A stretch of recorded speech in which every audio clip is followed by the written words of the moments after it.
to start with a really big picture question. How has college soccer changed since each of you took over your programs? What's the biggest way that it's changed since you took over? I'll start with you, Brett. Um, Probably the biggest one is just the fluidity with rosters and transferring and things of the like. And that's probably within the last few years. But you used to look things maybe big picture over a kid's 4, sometimes 5 year career with redshirting, and now I genuinely think you look and evaluate your roster annually. And that's just kind of where we are, and that's not, I don't think, particular to soccer in general. That's sort of across the boards with college athletics. So that's been unique and a different adjustment. You have to look things through a different lens, and I think you've seen that in terms of the type of player, whether that be age or experience that people seek initially. So that's probably the biggest thing, at least on my end. What about you, Ed? Yeah, similar. I think they were hit with the changes in the transfer side of things a little bit earlier than us, just with, I think, the way it worked out. But now we're dealing with the same thing. Girls 2 and 3 colleges in a career. For us as coach, I think the challenge is like the development aspect has now lessened, and it's now more about what can you do for me now, or what have you done for me lately. So that's a kind of a mindset shift. But coming into, I think, season 19, I think 18, 19 for me in college sports, a lot of it's changed.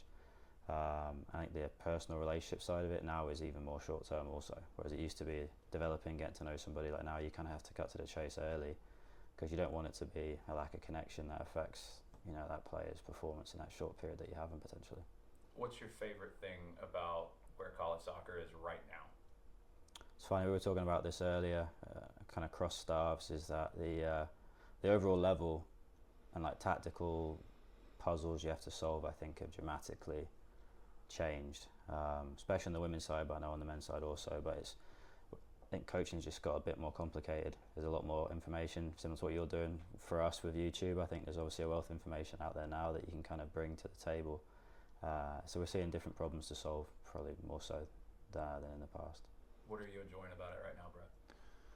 I'll piggyback on that a little bit too, and sort of answer your question. Is it seems like the level of professionalism, within college soccer has risen substantially. Where we're a little more in line, whether that be facilities or, as Ed alluded to there, just the overall approach to it by the coaches as well. I think there's a lot more accessibility to the highest levels. For us from a growth standpoint. It used to be you go through your licenses and you learn little bits and stuff here, and if you had opportunities to go watch other, but now you could go to YouTube and check out City's preseason, or we actually just started watching United's warm up when they were on tour in the U.S. So we implemented some of that into our warm up for this year as well too, just because we liked it. So I do think there's a growth aspect in that respect where people or coaches at the collegiate level are striving to be the best, and I think we're sort of held to that standard by players too. Because you could say, hey, we're doing this because of X, Y, and Z. Well, if they go through enough of research, they could probably figure out what that actually looks like. So it does hold us to a standard where we've got to be, educated and understanding of what we're presenting, to the players, and ensure it aligns with our philosophies or our game model, whatever that may be. I think one of the cool things about you guys, and I find it unique. I know it's not happening here and nowhere else, but the way you two work together, the way your staffs work together, the way the men's and the women's teams are connected here. What kind of an advantage is that for you guys? I don't know. I think maybe just in the sense that we each have a high level of respect for the other program. It's pretty common every single day that when they train, we watch, and if the schedules align, obviously the same thing with them to us. I do think that we realize how good they are at what they do. So, I talked earlier about picking things up. We like to sit and watch, and then we'll talk to each other about, hey, what was that? What were you after? And then, we steal stuff from them. That's what coaching is. So I think it's an advantage in the sense that, at least from a respect and aligning a little bit philosophically as well, that we're able to pick things up within the building, as simple as walking outside and then being able to talk to the creators, so to speak. Like, that's pretty unique in that sense, I would like to imagine. I think for us, back to your first question, just about the transfer portal and kids being assimilated, I think it's that experiential component for the players is good as well. Like in the past when we were at a different facility, we were definitely 2 ships passing, whereas now, our players will watch their training sessions, and that's, there's kind of some support there, but there's also during games, we're right there, our girls live in facilities overlooking our facilities, so that's probably, from a player's standpoint, really valuable. From the staff, obviously, I've worked for Brett, Luke, our goalkeeper coach, works for both, we have a vested interest in the men being successful and vice versa, so I think we always talk about the facility as like our kind of micro community, and this is us. So I think no one cares more about this building than people inside it, So I think that's something that is like a bit of a badge of honour for both programs. So another selling point right now has to be what's happening in Atlanta in general, with Atlanta United, with Club World Cup coming, with Premier League, with World Cup coming. How much are you finding, whether it's local kids wanting to stay or international kids or kids from around the country wanting to come to Atlanta, how much has that changed over your time here? Yeah, I think the biggest change probably was when Atlanta United initially came in. I thought they as a club did a great job of marketing the city. I think when you're in Atlanta, there's a lot of transition, so people come in with alliances, whether that be pro or collegiate sports. So they did a great job, in my opinion, of like, hey, no one's got a soccer tie. The infancy of MLS, likely you didn't have one, and so everybody bought into that, which I think just the soccer community and the city grew in that respect, and we were naturally beneficial from that mentality. Then now you start talking about U.S. soccer and some of these other events that have come in as well. I think it just continues to grow the game. So I look at it just in terms of the local greater community really, buying into the game, and then getting them out to our facility and to be able to see the standard of the men and the women and the teams or programs that come in to play them. It's like, man, this is really fun and enjoyable to watch, and an easy experience. That may be a little more challenging to go to some of those bigger events. Whether that be cost or travel or parking or whatever it may be. So, I just think the greater soccer community has just seen a growth over the last, probably almost 10 years, and I would imagine over the next year it's only going to continue to grow with the World Cup coming, and obviously we've just had a summer with, Club World Cup, and we seemingly get a lot of tour and exhibition and friendly games as well too. So it's been, as soccer fans, it's been great for us, but I think it's been good for our programs as well too, just because of the community around us. How has Atlanta become a selling point for the women's program? I think it always has been. Internationally, we've always done well. It's been a well-known place, whether it be for music or film or whatever. And the fact that it's the busiest airport in the world doesn't hurt. Our kids can get here, one flight, they're 20 minutes away, and we can pick them up. I think domestically, the kind of the reverse migration back into the city has been really positive in terms of just the Beltline exploding. That's where our girls hang out. So I think some of our suburban players who have been, because of Atlanta United, have been drawn back to the city, and then they spend the day at the Beltline and they go to the game in the evening as a 15, 16-year-old, certainly opens up options that potentially they didn't have many reasons to leave Milton or wherever they may be. So I think that's been a huge selling point for us.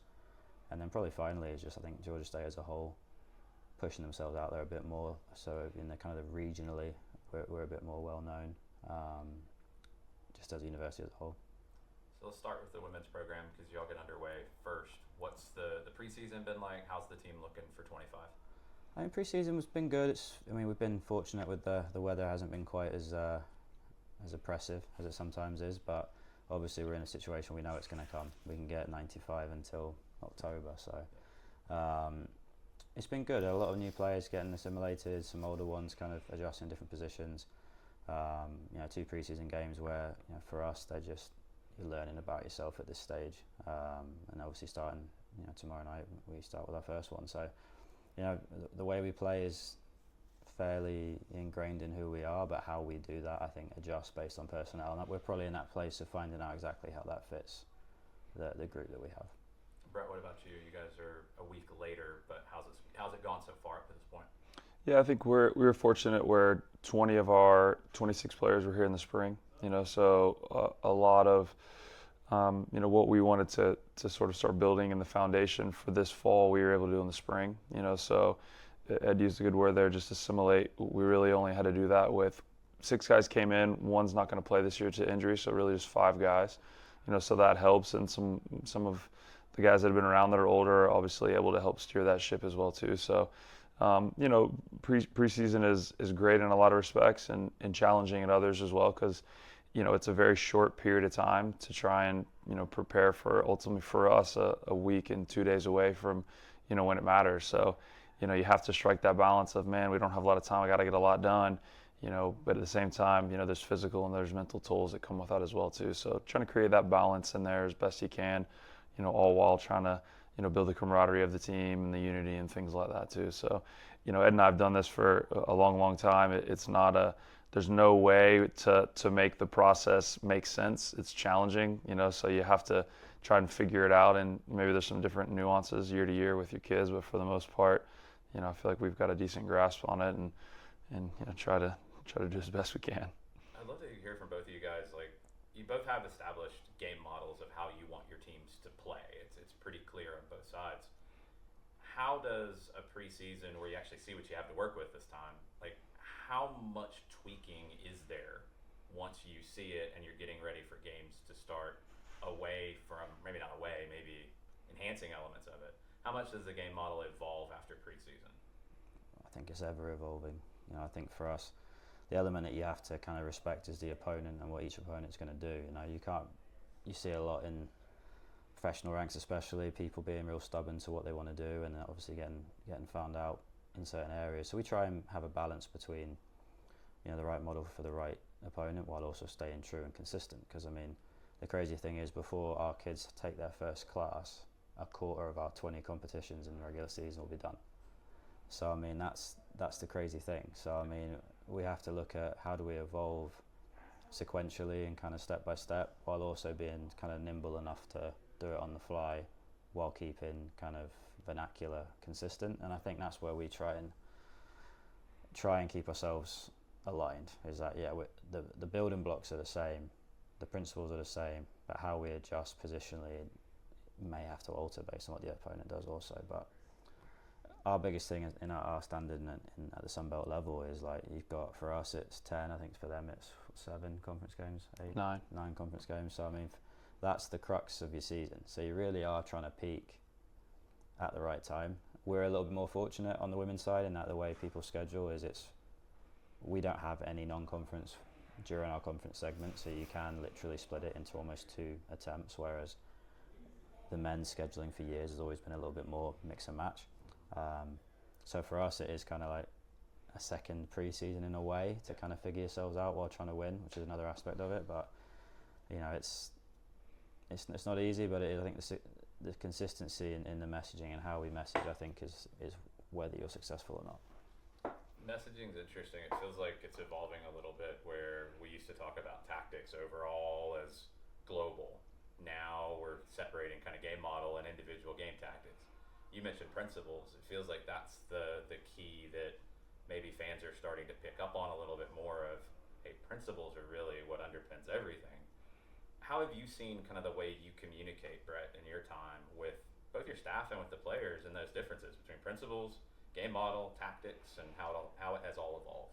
Yeah, I think a lot of it's just reinforcing. Verbiage is important as well too. So as you're talking through things, whether you're watching film or it's a session or whatever it may be, you tie everything back in to again, all of the things that you just described there. So it's having just commonality in terms of what you're talking about. Hey, we meet before every training session.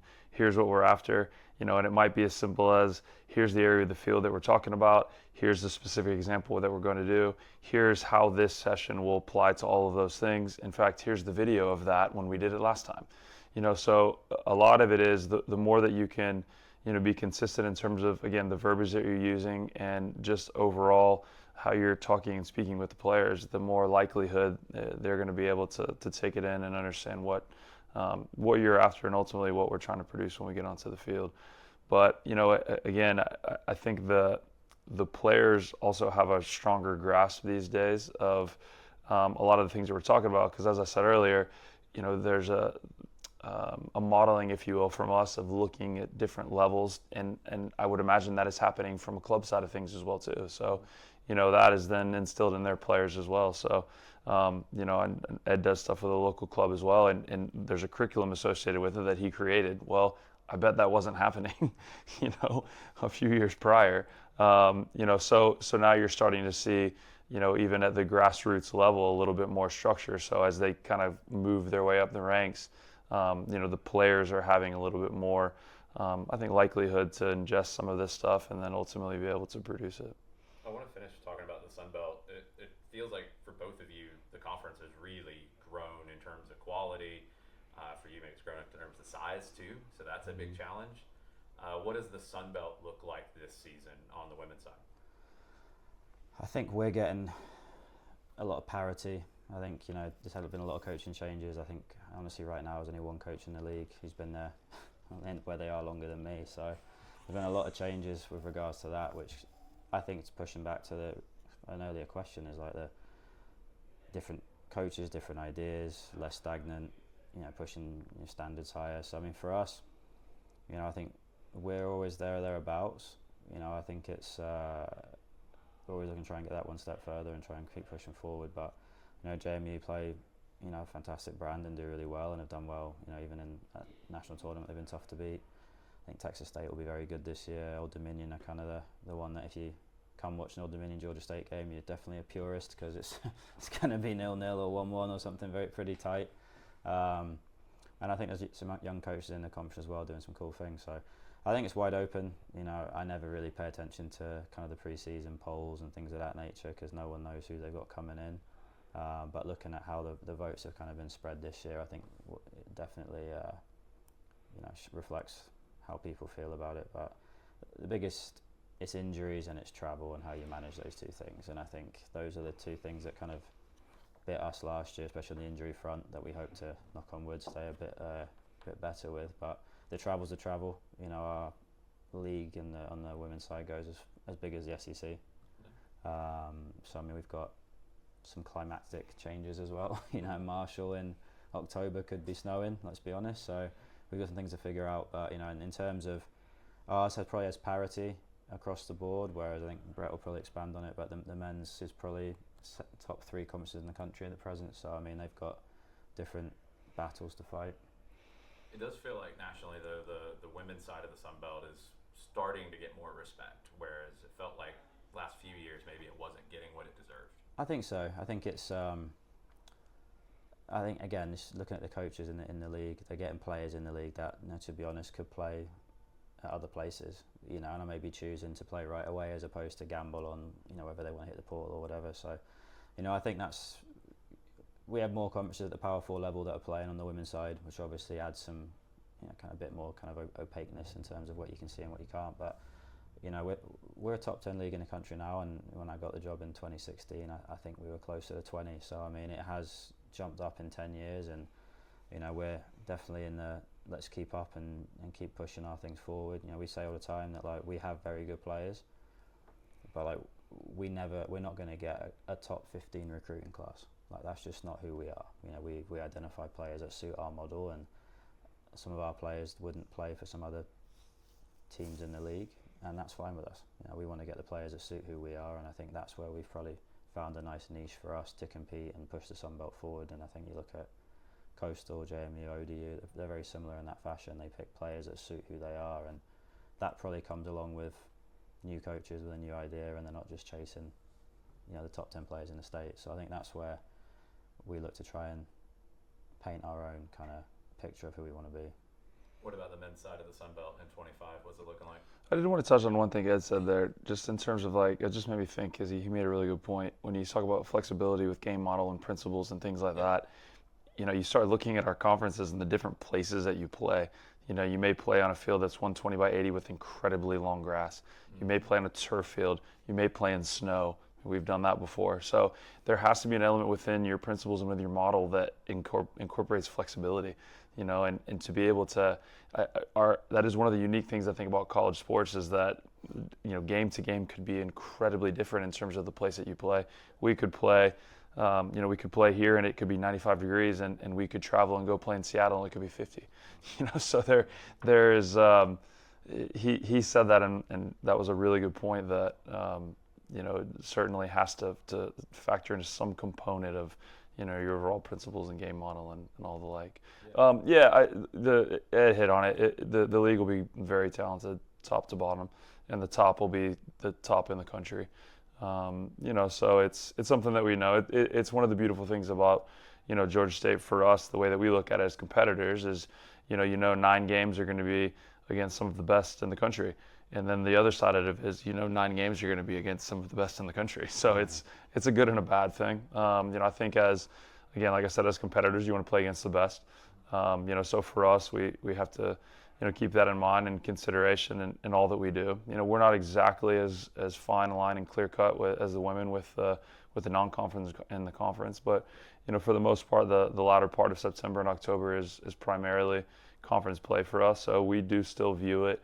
The non-conference for the most part is preparation to get into, the Sun Belt. And, for us, college soccer very much is about, rhythm and Ed said it, health. So if you can, get yourself in a streak, if you will, of where you're playing, great. I mean, you're talking about, Saturday, Tuesday. So if you're feeling yourself and the team's feeling great and you're staying healthy, well, that's a tough team to beat, and the opposite of that is if maybe you're not healthy or things aren't going your way, that's a tough thing to bounce back from as well too. So, all that to be said, our eyes for us have been on, Thursday the 21st and wanted to be able to get, the season started off right and hopefully start creating some of that momentum as we get into Sun Belt play.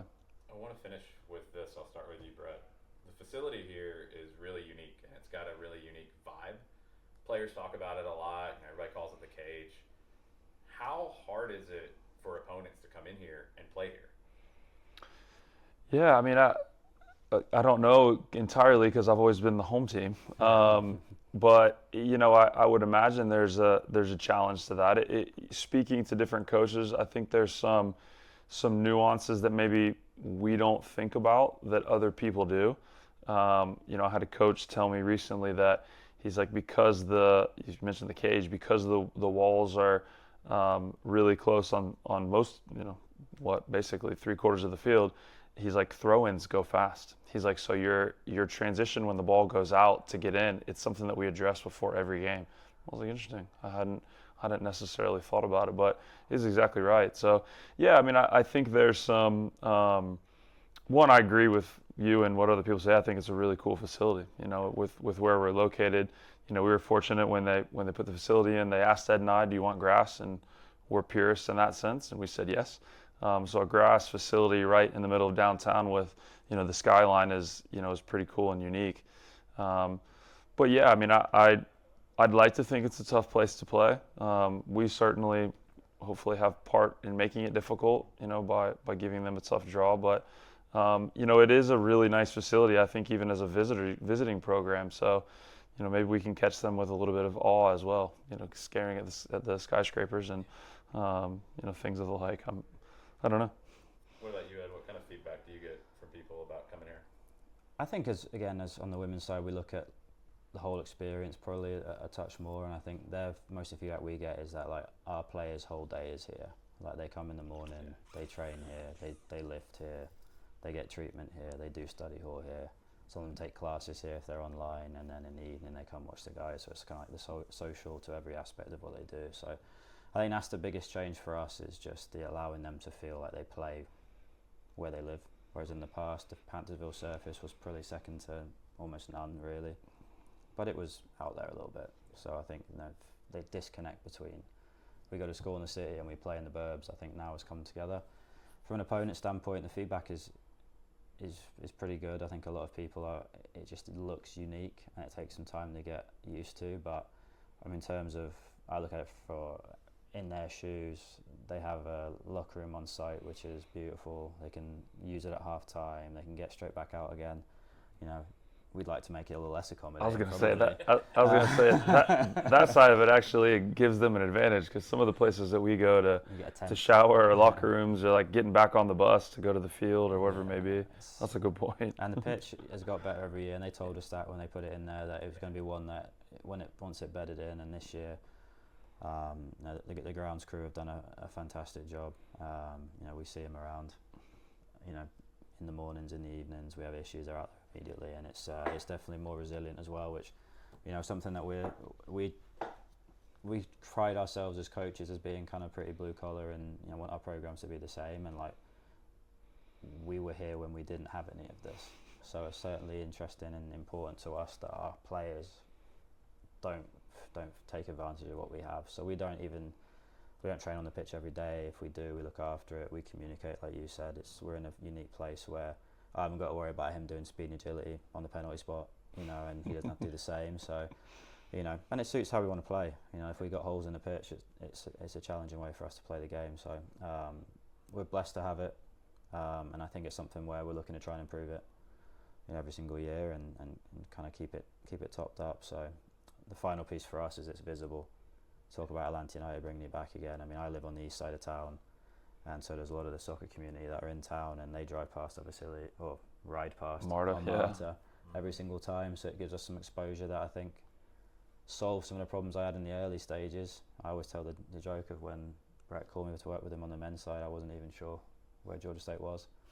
You know, that was 2010, and like all the visibility we get is going to be is beneficial for us, but more importantly for our players to be prideful of who they play for and who they represent.